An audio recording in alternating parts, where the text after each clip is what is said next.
Dan sebab itulah bila kita melihat orang yang dalam keadaan nazak, jangan kita sebut pada dia mengucap. Mengucap.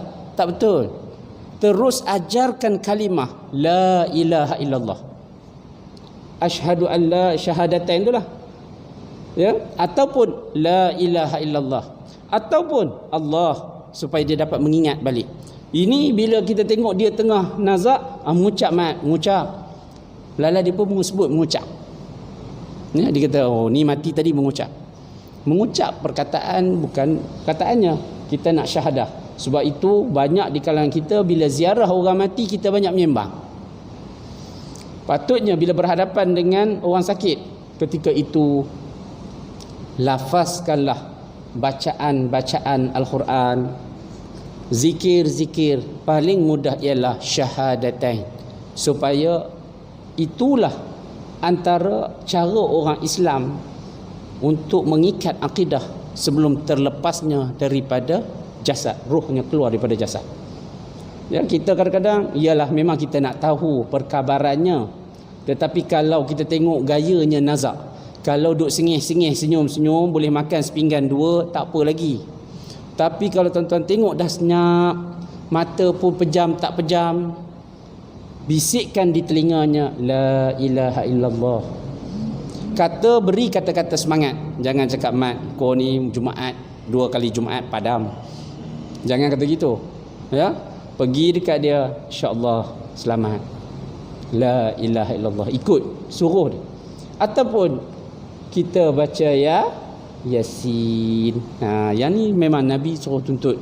Ya, bila orang sakit, ya, faqra'u suratul Yasin, baca surah Yasin. Ya, baca. Tuan-tuan nak baca surah lain pun boleh, tidak ada masalahnya. Tetapi jangan sembang. Kita mari nak ziarah orang sakit, kita mari dengan kawan kita berdua. Kita sembang dengan kawan kita lagi larut, lagi kuat. Itu masalah selalu jadi gitu. Ya, apatah lagi apabila datang ziarah jenazah. Tak ramai pun kita tengok ada yang berdoa, banyak yang bersembang, banyak yang bercerita, bertanya khabar tentang dia orang. Memang kita nak tahu, kadang kita tanya sakit apa, meninggal bila, berapa orang anak, kita perlu tahu. Kerana di saat-saat orang yang meninggal dunia, sudah pasti ada waris yang perlu dibantu. Ya, untuk soalan-soalan itu munasabah. Tetapi kadang-kadang kita tengok bercerita, bergurau dekat luar rumah orang meninggal ni dah jadi kelaziman di tempat kita. Apatah lagi bila nak semayang jenazah, yang semayang sikit, yang duduk kat luar tu bersepah. Apa masalahnya tidak semayang jenazah? Ni banyak terjadi kat masyarakat. Nak pula lebih sayang lagi, ahli waris tidak mengapalai sembahyang jenazah tersebut. Memang ada imam. Imam selalu tanya, siapa anak dia? Kan kita tengok imam-imam masjid kadang dia tanya, mana anak, mana waris, duduk lari belakang. Sebab apa? Tak mampu nak jadi imam jenazah bagi ayah dia, mak dia ataupun ahli keluarga dia. Hak ni sangat sedih. Sebab itulah duduk saja-saja diam-diam, cuba kita praktis. Kurang-kurang kita boleh mengimamkan jenazah ahli keluarga kita. Ya. Apabila pesakit telah sampai ke tahap nazak, ahli keluarganya disunatkan membaringkannya, mengiringkannya ke kanan dan mukanya menghadap kiblat. Ini dah tahu tanda-tanda nak mati, tapi kalau belum lagi jangan dibuat. Kau duk sihat lagi, duk sakit, kita memang tak ada, dia nak tidur, kita dah kenapa letak siap-siap. Lagi kalau padam senang, ikut sunnah. Ini kita boleh faham. Kita tengok orang yang tanda nak mati ni, dia dah tak boleh makan, selalunya gitu. Ataupun hospital dah suruh balik. Pasal nak? Hospital kata yang ni dah kena bawa balik. Tu faham-faham, selalunya tak jauh lah, dalam tempoh seminggu tu lah. Ya, kebiasaannya. Jika susah berbuat demikian, maka baringkanlah menentang dengan mukanya ditinggikan sedikit supaya menghadap kiblat. Begitu juga dua kakinya disunatkan ke arah kiblat. Perkara ini perkara yang dikatakan sunat, bukan wajib ya tuan-tuan. Ni adab ya terbaiknya kepada seseorang yang kita nampak dia nazak. Tapi belum nazak jangan buat. Ni tak nazak lagi dah buat. Sunat mengajarkan kalimah syahadah iaitu la ilaha illallah dengan lembut. Jangan desak dia. Kau nak mati ke api ke? Ngucap. Jangan. Pergi je la ilaha illallah. Sebut di telinganya perlahan-lahan. Suruh dia ikut. Usap dia. Ya, ketika itu dia diambang kecelaruan dengan sakarat sebab sakit. Dia kata, ustaz tahu mana ustaz bukan mati lagi? Memanglah, kalau mati tak cakap lah kat sini. Tetapi Nabi sebut sungguhnya mati ni sakit. Ya, jadi kita kena ingatkan kepada orang yang nak mati. Sebab bila kita sampai tiba waktu nazak, orang lain pula yang akan ajar kita. Dan ketika ini tidak kira dia siapa, siapa pun dia perlu diperingatkan. Ya, tak apa dia tutup mufti, tak, disunatkan supaya diingatkan. Ya, kerana kecelaruan sedang berlaku ketika itu, antara roh nak keluar daripada jasad, jiwanya tu. Laqinu mautakum la ilaha illallah, kata Nabi sallallahu alaihi wasallam, ajarlah orang yang hampir mati di kalangan kamu itu dengan kalimah la ilaha illallah. Yang selalu kita jumpa orang yang teruk kadang-kadang aksiden yang belum datang lagi ambulans, kita tahu kemalangan tu memang teruk parah. Ya, dalam keadaan dia gharqat, kita tahu nak nyawanya dah teruk. Ketika itu bisikkan padanya la ilaha illallah. Sebut Allah pun kurang-kurang boleh. Ya, seorang riwayat kata boleh sebut nama Allah sekadar bagi dia ingat, dan dia mati dengan kalimat itu, dengan akhir kalam min kalimah la ilaha illallah. Ya, sunat membaca surah Yasin di sisinya. Ni sebelum mati. Ya, dah mati boleh tak? Boleh. Tetapi yang afdalnya apa kalau mati? Doa. Apa pun dengar je meninggal, ya, doa. Hari tu banyak kali saya sebut tentang doa ni. Sebab apa doa? Doa yang pasal orang mati ni, kita bacakan doa tu pendek je kan, tuan-tuan. Allahumma ighfir lahu warhamhu wa'afihi wa'fu anhu, bagi orang lelaki. Bagi orang perempuan, Allahumma ighfir laha, kan, tambah ha ujung. Kalau ramai, Allahumma ighfir lahu. Tak tahu laki atau perempuan jenazah tu, kita mari-mari ada orang salat jenazah, mana dia nak tanya jenazah laki ke perempuan.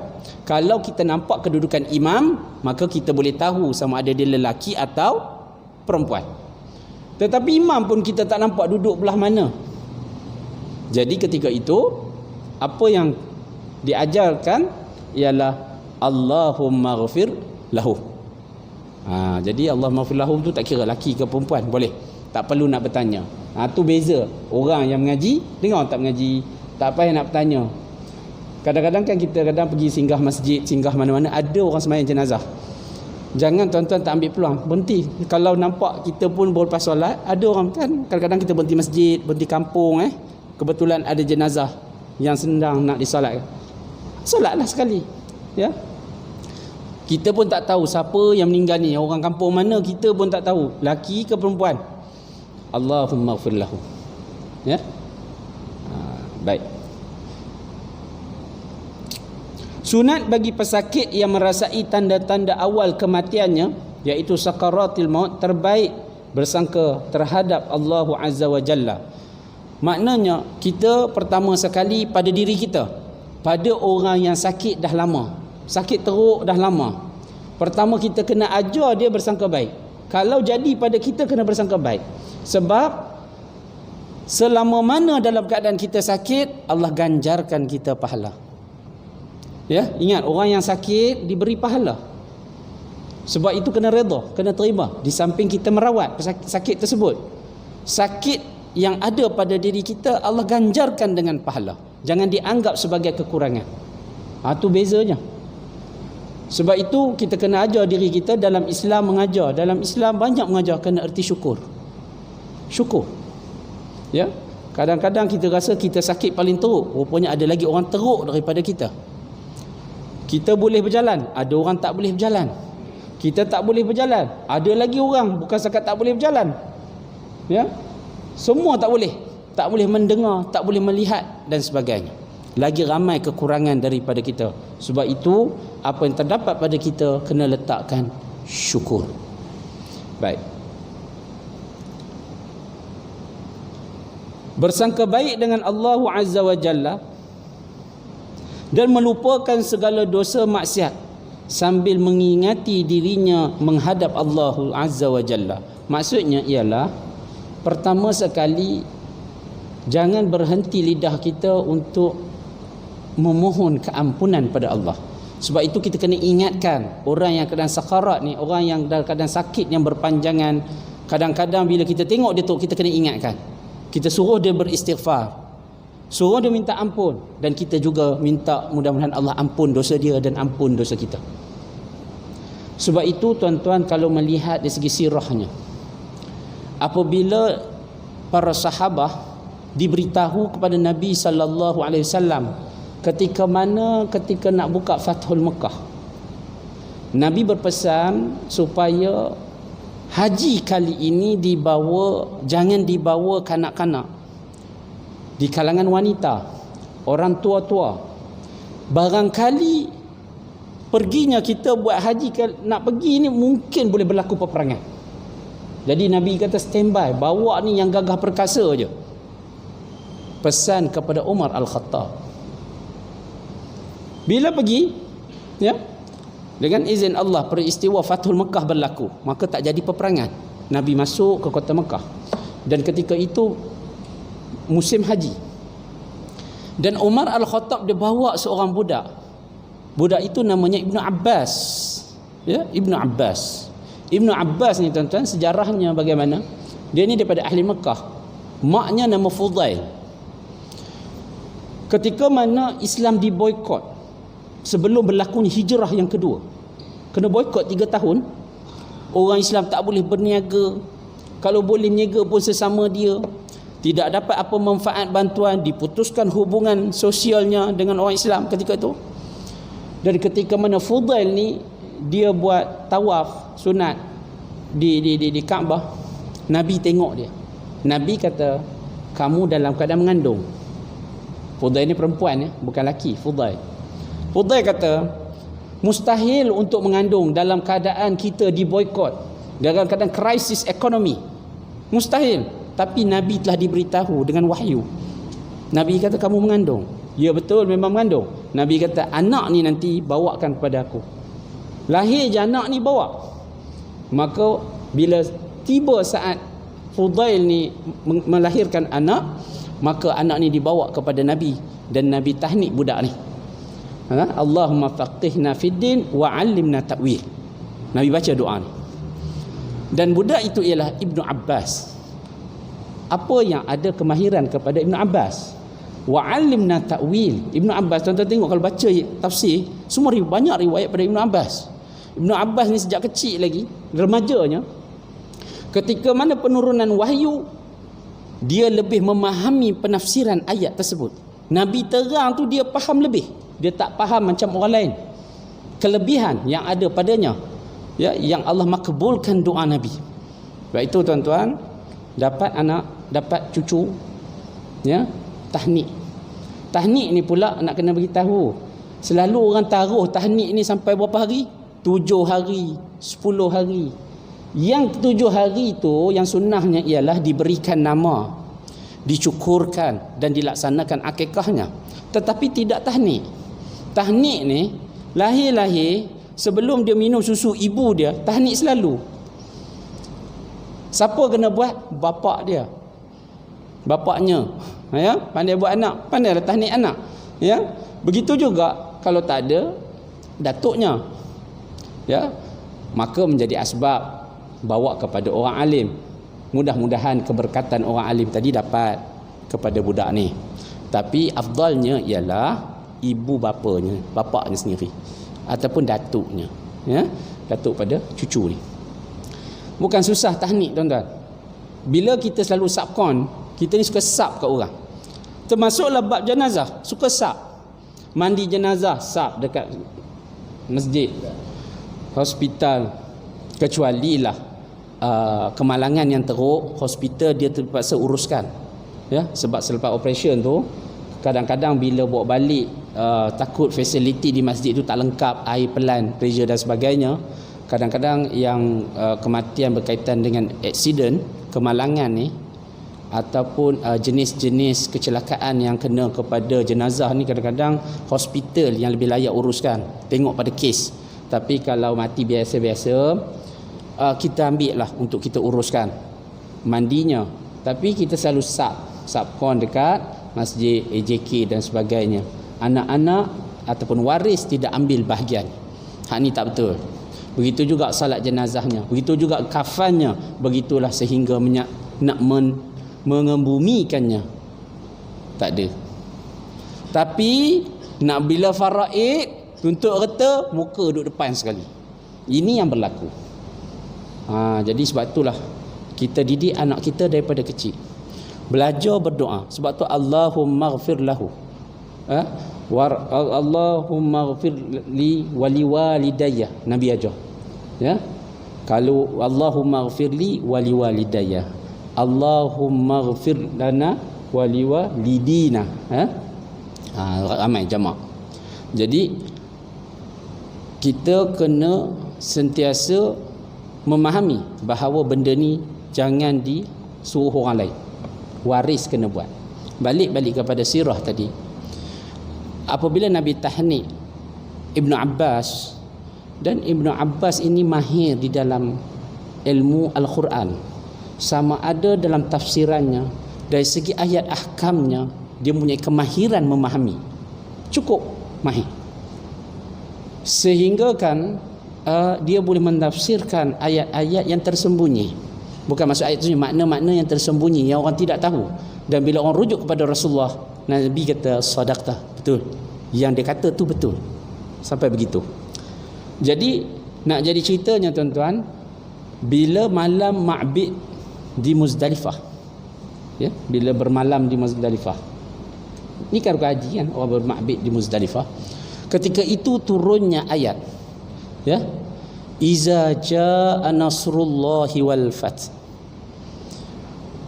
apabila telah datangnya, iza jaa nasrullah, pertolongan Allah, wal fath, dengan kemenangan, iaitu Fathul Makkah, wa ra'aitan nasa yadkhuluna fi dinillahi afwaja, melihat manusia berbondong-bondong, berkumpulan, ramai masuk Islam ketika itu. Bila Fathul Makkah, ramai orang mengucap Islam. Yang rasa nak berperang dengan Nabi, semua berbuang pedang. Ya. Ikramah, anak kepada Abu Jahal, yang mengepalai jahiliah ketika itu, lari sampai ke Yaman. Takut kerana Islam dah datang. Dia tahu dia tak mampu nak lawan ketika mana Fathul Makkah. Ketika ayat itu turun, apa ayat itu seterusnya? Fasabbih bihamdi rabbika wastaghfir. Maka bertasbihlah, mohon ampunlah, ya, dengan Tuhanmu. Fasabbih bihamdi rabbika wastaghfir innahu kana tawwaba. Sesungguhnya Allah ini Maha penerima taubat. Maka bila turun ayat ini, para sahabat ketika itu bila ma'bid di Muzdalifah sedang bertanya, ayat ni berkaitan dengan apa? Ya, dalam riwayat cerita, dalam kumpulan yang ada ketika itu, ada Khalid Al-Walid, ada Osman bin Affan, sahabat-sahabat besar Nabi, ya. Ada Abu Ubaidah Al-Jarrah, ya, dan ada beberapa lagi sahabat-sahabat yang dijanjikan masuk syurga dalam majlis tersebut. Bila ditanya seorang demi seorang, semuanya menyebut bahawa ayat tu cerita tentang kemenangan Islam, yang selama ni Islam duduk diperangi, dibenci, dimusuhi, dilawan, ditentang. Ketika ini Islam sudah diterima oleh seluruh masyarakat dan Islam sudah berhadapan dengan kemenangan. Semua cakap macam tu. Bila sampai turn Ibnu Abbas, tengok je Ibnu Abbas ada di situ, maka para sahabat mempertikai Umar Al-Khattab. Dia kata, bukankah kamu telah dipesan kepada kami, yang kamu dapat maklum daripada Rasulullah, bahawa jangan bawa budak-budak, remaja, sebab takut nak berlaku perang. Tapi yang kau bawa kenapa? Umar, Dia persoal Umar ketika tu.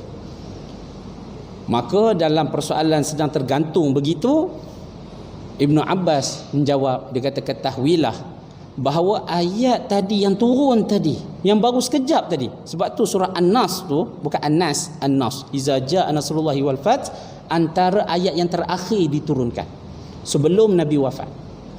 Dia kata ketahuilah bahawa sesungguhnya ayat ini menunjukkan bahawa Rasulullah sudah tak lama dengan kita. Akan berakhirnya hayat Rasulullah akan tinggal kita kerana mesej dan kerja ataupun arahan tugas Nabi sudah selesai. Lain dia punya tafsirannya. Terdiam semua sahabat. Betul ke begini? Ya. Dia kata ingat, fasabbih bihamdi rabbika wastaghfir. Ayat ini dia cerita bila turun je ayat ni, ketika itu Nabi tidak lagi bersabda tentang hukum. Kan sabda Nabi kan sumber hukum. Apa yang Nabi buat? Nabi hanya fasabbih bihamdi rabbika wastaghfir. Nabi bertasbih dan Nabi minta ampun. Yang saya nak ceritanya tentang tasbih dan taghfir. Bertasbih dan minta ampun. Sebab minta ampun ni, Nabi SAW yang dipanggil Al-Ma'sumin, yang terpelihara daripada dosa pun Nabi bertaubat dan Nabi minta ampun dengan Allah Azza wa Jalla. Apatah kita lagi ya, yang hari-hari buat dosa, kita develop dosa. Hari demi hari kita buat dosa. Tetapi bila nak minta ampun jarang sekali. Sebab itu kita diajar di dalam kematian bila berlaku, Nabi kata bila mati je seorang anak Adam, yang awal-awal sekali apa dia? Kita selalu bila orang dengar orang meninggal, kita kata apa? Qalu inna lillahi wa inna ilaihi raji'un. Tu tak apa. Kita akan sebut apa? Al-Fatihah. Tidak ada isu. Saya tidak ada khilaf dari segi Fatihah ni, ada khilaf lah. Tapi tak ada isu kalau tuan-tuan nak Fatihah sekalipun. Tetapi yang kita nak kata asasnya ialah doa. Bila dengar je orang mati, orang meninggal dunia, Allahumma ghfir lahu warhamhu wa'afihi wa'fu anhu. Tuan-tuan tahu tak apa makna 4 benda ni? Allahumma ghfir lahu warhamhu wa'afihi wa'fu anhu. Di sebaliknya mafhum mukhalafahnya apa dia? Allahumma ghfir lahu, ya Allah ampunkanlah dosa dia, ai min zambul, dia panggil zambun minal maksiyah, dosa yang berkaitan dengan maksiat. Dosa maksiat ni dosa apa tuan-tuan? Maksiat ni dosa menyekutukan Allah. Maksiat ni dosa terbesar tu. Dosa yang menyekutukan Allah. Yang buat syirik, dosa besar. Allahumma ghfir lahu, tu maksud dia. Warhamhu. Apa maksud warhamhu? Iaitu kita minta, ya Allah ampunkanlah dosa dia min kabairiz zanub. Lepas maksiat, dosa besar nama atasnya maksiat. Second besar, yang kedua besar namanya dosa kabair, dosa besar baru dipanggil dosa. Al-maksiyah nombor 1, yang kedua namanya kabair. Ya? Kabairiz zanub, dosa besar. Dosa besar ni apa dia? Minum arak, berzina, menterkedarah riba. Ya? Apa lagi? Tak sembahyang, tak bayar zakat, tak puasa. Ya? Derhaka ibu bapa, rasuah dan seumpamanya. Ini dipanggil sebagai kabairiz zanub. Allahumma ghfir lahu, maksiyah. Ya, warhamhu, kabairiz zanub, dosa besar. Dia ada dosa ketiga. Warhamhu wa'afihi, yang ketiga. Yang ketiga ni dipanggil dosa-dosa pertengahan, iaitu dipanggil zambun. Zambun ni dosa pertengahan, ya, dosa mengumpat. Bukan maksudnya pertengahan teruk juga, tapi kategori dia duduk ketiga tu. Ya. Yang keempat dipanggil khotaya. Khotaya ni dosa kecil. Ya. Jalan saja-saja ada pokok bunga, cabut daun pokok bunga. Ya. Dosa-dosa kecil.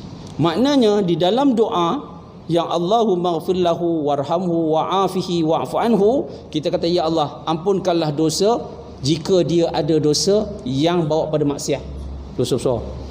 Yang kedua, dosa yang besar juga, maknanya kecil sikit daripada maksiat, dan kita minta doa lagi kecil lagi, sampai semua kategori-kategori dosa yang ada padanya diberi keampunan oleh Allah Azza wa Jalla.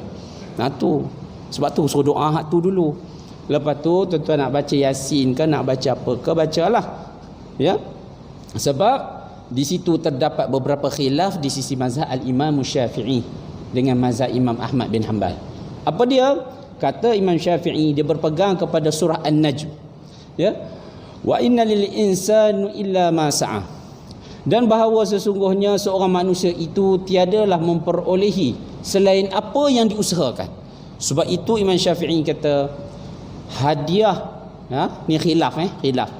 Jangan tuan-tuan kata saya kata, ni khilaf di sisi Syafi'i. Imam Syafi'i berpandangan dengan nas ayat Quran ini, sedekah dengan bacaan Al-Quran tidak memberi apa-apa makna kepada si mati. Yang tuan-tuan baca Yasin, yang tuan-tuan baca tahlil, disedekahkan kepada arwah, itu adalah pandangan Imam Ahmad bin Hanbal, ya. Pandangan Imam Ahmad bin Hanbal kata dia telah mengkiaskan sebagaimana seorang wanita bertemu dengan Rasul sallallahu alaihi wasallam yang menyebut tentang dia nak sembelih lembu dan sedekahkan kepada orang untuk makan, sedangkan dia nak minta mudah-mudahan pahala dia bagi makan itu dihadiahkan kepada arwah ibunya. Nabi kata boleh. Maka daripada perbuatan itu Imam Ahmad mengkiaskan bahawa bacaan Al-Quran boleh dihadiahkan kepada si mati, sebagaimana ramai di kalangan masyarakat kita buat demikian. Cuma tuan-tuan agak keliru sedikit. Kita ingat itu adalah pandangan Imam Syafi'i. Tidak, Imam Syafi'i tidak berpendapat begitu. Imam Syafi'i berpendapat doa sampai, bacaan Al-Quran untuk si mati tidak, kerana tidak ada pengriwayatan daripada Nabi sallallahu alaihi wasallam. Tidak ada pengriwayatan. Mana Nabi tak ada sebut begitu. Cuma qiyas. Qiyas daripada siapa? Imam Ahmad bin Hanbal mengqiyaskan begitu. Namun di peringkat kita yang dah kita tak apa, dia khilaf. Khilaf ni masalah fur'iyah. Kita teruskan macam biasa. Ya, tak ada apa. Jangan jadi isu lah benda-benda begini. Ya, yang isunya tak doa, tak baca Quran, tak buat apa, tak pergi sembahyang jenazah, duk tengok saja. Yang tu yang isunya. Ya. Jadi dekat situlah kekeliruan di kalangan masyarakat kita kadang kita tak tahu, ya. Kalau kita pegang pada mazhab Imam Syafi'i memang tidak ada. Sebab itu Imam Syafi'i dia tidak ada buat tahlilan dan sebagainya. Dia tidak ada buat bacaan Yasin dan sebagainya. Yang dibuat itu ialah pandangan di sisi Imam Ahmad bin Hanbal. Boleh tak nak baca? Bila khilaf, tidak ada isu lah. Yang kata boleh dan tidak ada kata tak boleh. Namun tidaklah bawa kepada dosa. Jadi yang mana kata boleh untuk bacaan disebut sebagai hadiah pahala tersebut kepada si mati, kalau tuan-tuan berpegang pada pandangan Imam Ahmad bin Hanbal, teruskan, silakan. Ya. Siapa yang berpegang ya? Macam sembahyang juga ya. Sembahyang. Doa kan. Sembahyang mayat ni dah ada nasnya. Kan hukum sembahyang jenazah tu. Masuk haji?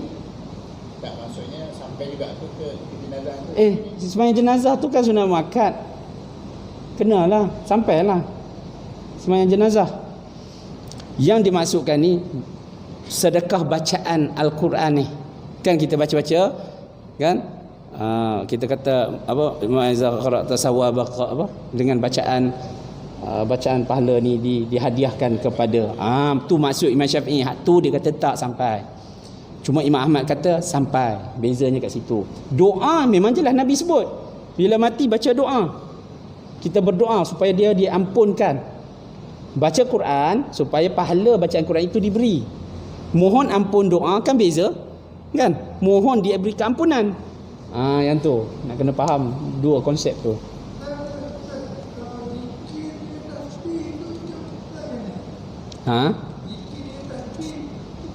Tasbih tu zikir lah. Baca Quran pun zikir juga.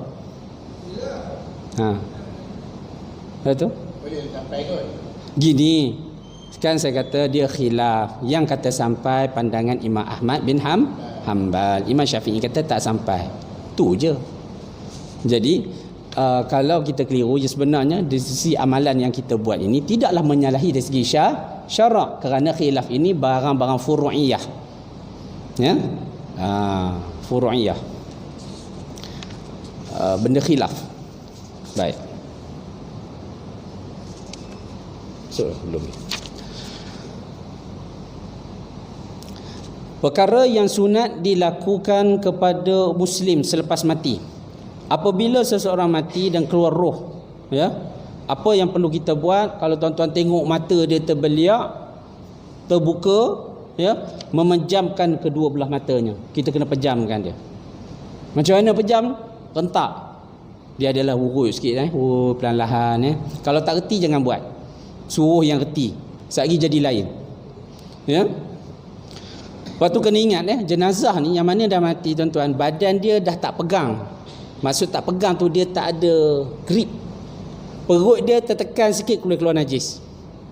Ya, jadi hati-hati jenazah ni. Ya, nak alih pun kena perlahan-lahan. Sebab ketika tu dia dah tak pegang dah, badan dia tak pegang. Kalau kita pegang tekan perut dia pun, kalau ada najis memang boleh keluar najis. Ya. Ada Nabi sallallahu alaihi wasallam dakhala ala Abi Salamah radhiyallahu anhu wa qad syaqqa basaruhu ay syakhsan fa aghmadah. Yang bermaksud Rasul sallallahu alaihi wasallam menziarahi jenazah Abu Salamah radhiyallahu anhu yang matanya terbuka, lalu baginda memejamkannya. Jadi perbuatan itu sunnah bila kita tengok, tapi jangan duk berebut lah. Oh, aku nak buat dulu, tak payahlah. Pergi yang mahir suruhlah anak dia ke siapa ke buat, kalau tak reti kita buatlah. Ya, urut sikit perlahan-lahan, ya. Tu insya-Allah dia boleh tutup. Yang selalu tak boleh tutup tu drama. Ya, tuan-tuan tengok cerita tanah kubur ke apa ke, terbeliak biji mata. Kadang-kadang drama ni lebih daripada yang patut. Ya, saya pun heran, dalam kampung dia tu banyak benda orang mati teruk-teruk. Ada lagi cerita tu? Tak tahulah, dah jarang tengok TV.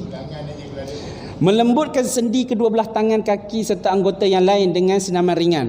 Tuan-tuan ingat, senaman ringan ni bukan suka buat senaman renggang-renggang otot.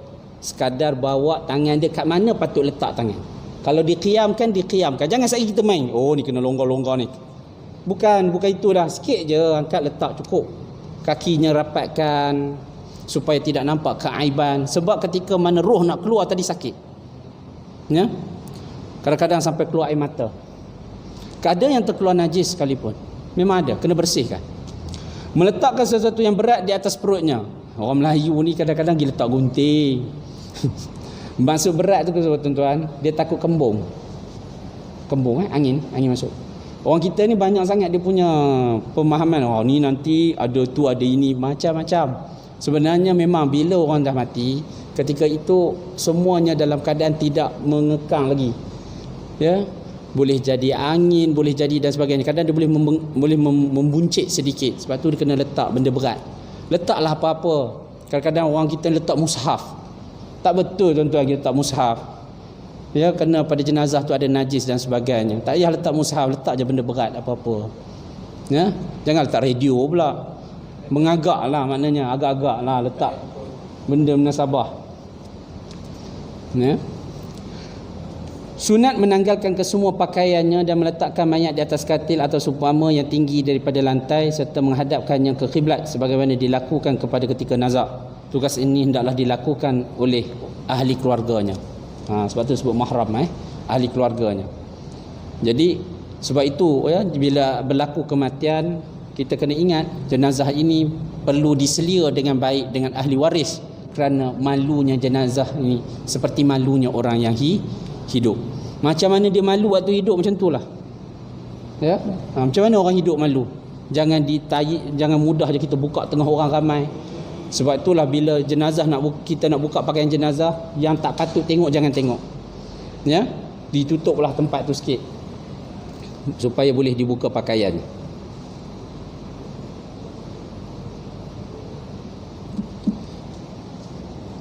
Perkara yang wajib dilakukan kepada orang yang mati. Sunat segera menguruskan jenazah, memandi, mengafan, menyembahyangkan, mengebumikannya. Yang ni selalu menjadi kekeliruan. Ada juga setengah tempat, bukan kat sini, tempat lain. Jenazah dah ada, kubur dah siap, ditahannya jenazah buat tahlil dulu, perbuatan ini haram. Melainkan kubur tak siap lagi, tak apalah, sambil-sambil tuan-tuan nak baca apa daripada bersembang, tetapi saja ditahan dulu. Saya pernah berhadapan dengan kes ni, saya tegur, kena marah. Bukan kena marah dengan ahli waris tak tahu apa-apa. Dia punya old timer kat situ lah. Ya, saya kata benda ni salah, sebab kubur dah siap, semua get ready, kenapa tunggu lagi? Angkat jenazah, pergi selesaikan. Mu nak buat tahlil berapa tahun, 3 tahun berturut-turut ke, lantaklah. Tapi kenapa ditahankan jenazah tadi, tidak dipercepatkan? Ya, jangan ya, tahan jenazah lama-lama adalah perbuatan itu haram. Tunggu waris balik daripada UK, Uganda, apa segala bala. Ya, tidak perlu. Kalau sekejap-sekejap dah nak sampai sikit tepi selekoh tu tak apalah. Ini berapa lagi 3 jam nak sampai. Jenazah dibiarlah lama. Sebab itulah tidak perlu ditunggu lama-lama. Sebab masa hidup tak nak ziarah. Kenapa? Dah mati baru nak rebut tengok. Sebab itu kita yang mana ada orang tua kita, rebut-rebutlah untuk ziarah sentiasa, supaya kita ada bersama hayat. Ya? Baik. Memandikan mayat, nanti kita akan sambung yang akan datang. Waktu dah habis. SOP dia suruh berhenti waktu ni kan. Jadi cukup sekadar itu. Kita akan sambung pada masa yang akan datang, iaitu perkara yang wajib dilakukan ke atas orang yang mati, dan kaedah memandikan, ya, dia ada cara peta, ada cara-cara dia, ya. Begitu juga bagaimana nak mengafankannya, sehinggalah pada bab solat janazah, dan sehinggalah bab mengebumikannya. Dan di sini juga dia akan cerita perkara-perkara bid'ah yang biasa dilakukan oleh masyarakat. Wallahu ta'ala a'lam bis-shawab. A'udzu billahi minasyaitonir alim minasyaitonir rajim. Bismillahirrahmanirrahim. Allahumma arhamna bil Qur'an waj'alhu lil imama wa nuran wa hudan wa rahmah. Allahumma dzakkirna minhuma nusina. Allahumma dzakkirna minhuma jahilna warzuqna tilawatahu ana al-lail wa atrafan nahar waj'alna hujjatan ya rabbal alamin. Radina billahi rabba wa bil islami dina wa bi Muhammadin nabiyyan wa rasulah. Rabbana zidna ilma warzuqna fahma wa amalan salihan mutaqabbala. Allahumma la tada' lana maqabina hadza zamban illa ghafartah wa la maridan illa syafaitah wa la faqiran illa aghnaytah wa la jahilan illa 'alimtah wa la mautan illa rahimtah wa la imtihanat illa najjaita min hawaijid dunya ya arhamar rahimin. Rabbana atina fid dunya hasanah wa fil akhirati hasanatan wa qina azabannar. Da'wahum fiha subhanakallahumma wa bi tahiyyatuhum fiha salam wa akhiru da'wahum alhamdulillahi rabbil alamin. Rabbana taqabbal minna wa man asabaka min hasanah fa min Allah wa man asabaka min sayyi'ah fa min nafsih. Assalamualaikum warahmatullahi wabarakatuh.